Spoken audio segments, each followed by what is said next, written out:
coming, and Rebecca and the staff and Trey and miss anybody, I hope not. But and also, if you're interested in the gelatin workshop, on October the 31st, I think it is, there's a sign-up sheet for that. So there will be a workshop in connection with this. Now, art. Okay.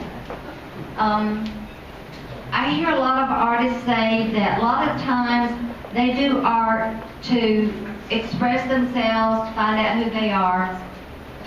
I have family here and friends. I don't think that any, and they would testify that I've never had trouble expressing myself. So I had to find a raison d'etre. I had to find another reason. But for me personally, art is to tell a story, to document time or history. That's important for me to be able to have you to learn something. As I've learned things, I like to document what I have found to be truthful. And I started out as a watercolorist, but actually I think I was born way too late because I like to gather and hunt. And I like to take those things and incorporate them into art. So I wanted more tactile feeling. I wanted more involvement.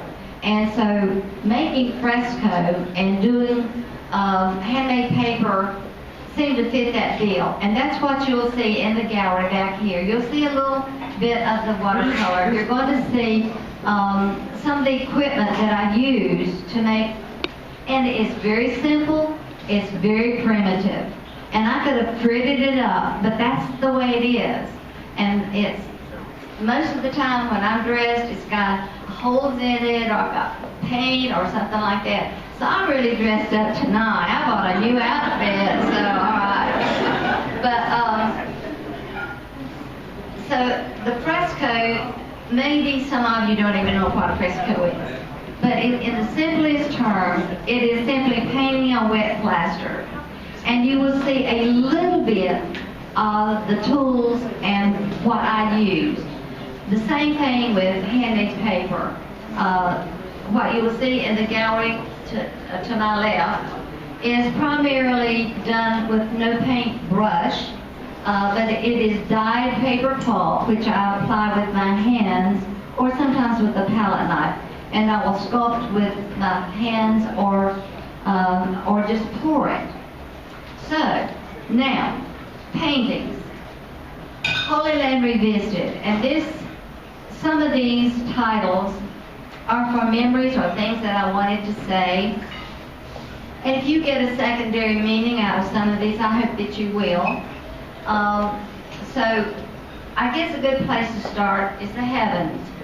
And I remember when I was a young girl, lying on the ground at night and looking up in the sky, and it was so bright, the stars were so bright. And nowadays, it isn't so bright, is it? You look and you don't really see, and that's sad. But I look at this, and I never quite know if I'm quite finished with this one. And I thought, maybe I need to put another star, another comet or something. And I used to teach earth science too, along with some other things. Jackie, what did I teach you? I forgot. Biology. Uh-oh, that was when I was at Hickory High School and in High Road. Okay. But at any rate, I never know if it's finished. And is it finished? I don't know. And I guess as long as we're here, we're not finished either, are we? Okay, we're not finished either. Next. Contentment shall be your meat. As we drove along in the bus in Samaria, I would look out and I would see these men with young boys tending their sheep. And it made me think about my own father. And he was a building contractor and he had a lumber company. But he had a farm, lived on a farm, and he always had to have something growing, something to harvest. And so when I would look at that, and after I did it, I was reading some scripture, and it seemed to be that phrase and I think it came from Proverbs or maybe Psalm, but contentment shall be your meat. And I thought how contented I was at the end of the day to walk with my dad through the woods on that path, walk by the old tobacco barn, going by the old pack house. Some of you younger ones probably don't have a clue what I'm talking about. They don't know what that is. But we might even talk about, well, what Mom was going to have for dinner. And my hope is that children and parents will have that same experience everywhere. Okay?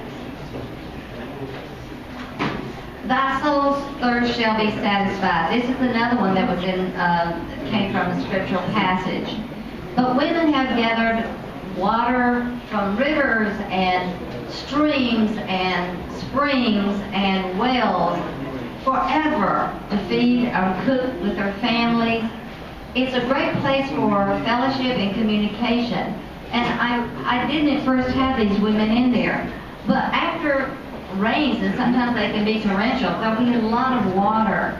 But we had a well and we had a spring, and I remember that sometimes we would use it as home base. And it was a good place to go to play, and sometimes, if you remember, they had this windlass that you would have to wind up, and I remember one time that thing got loose and hit my brother in the head and almost knocked him out. So it's a good, happy memory there, too. Right? Ruins at Caesarea.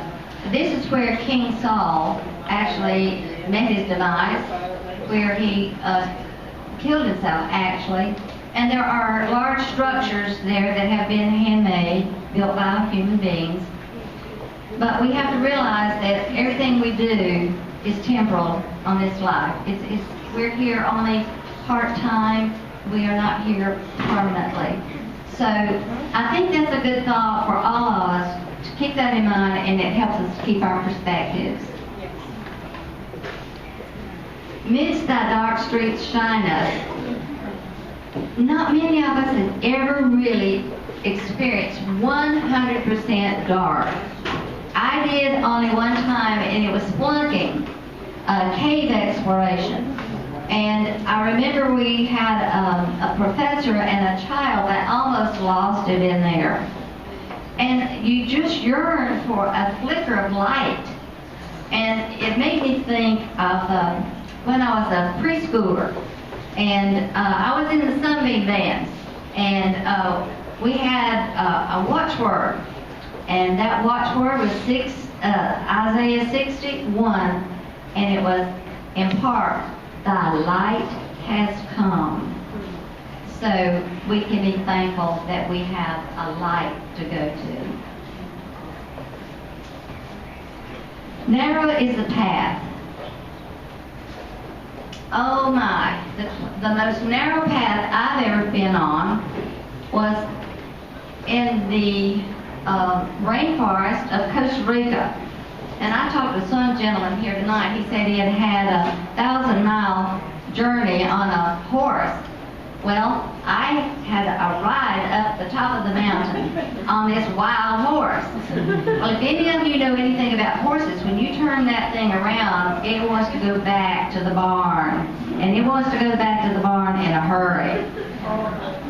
I lost control of the horse. I managed, I tried to get control, I tried to coerce it, I tried to handle it. And I looked over the cliff, and I thought, and this is true, I thought, I will surely die in this place.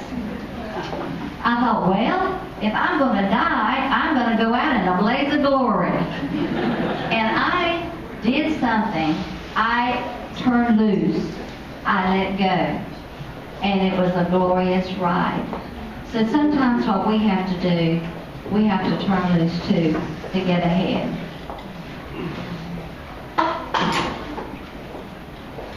My food shall be your contentment. When I did this one, I thought I was finished. I thought, well, no, I've got to put the shepherd in here.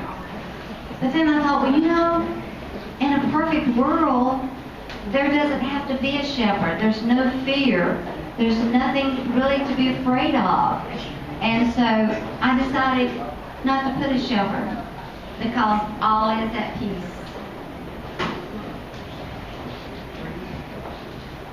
Monastery at Jericho, and I think this is the last one. I looked at that and I thought, how in the world did they ever get that up there? I think we have a tendency to think that our generation is the smartest, knows how to do everything the best, and we wonder, how did this happen? How did it get there? But that was on a lonely hill up there. And I looked at that and I wondered at the commitment that it takes to go to a place like that, to stay day in and day out. And so when I looked at that, it made me begin to wonder, could I be alone with God that much time? And I'm not sure that I could, because it would take so much commitment, and I'm not sure that I could, but my hope is that I would. Okay, thank you very much. Now what I would suggest that you do is go in there, and the frescoes to the right, again, just some of you may have been in there already. And by the way, I studied fresco at a monastery. When I went, it was the week of silence, but since I was the only non-Catholic, I didn't think it applied to me. So, I ignored that. I went right along. I got along fine. So thank you very much.